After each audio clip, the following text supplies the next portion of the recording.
All right. Gather into that beautiful set. Snap it through.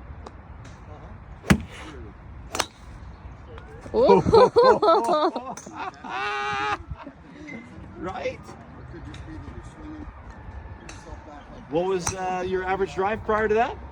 I don't know really, but I think So you, better than most. you carried 200 for 220 total. The previous one was 180 total. So we're looking at 30 yards more here. Did you feel that difference? Right?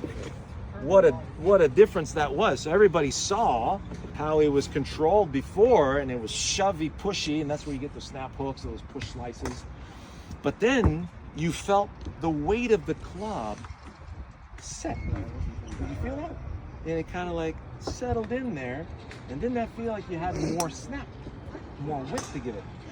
Let's confirm that.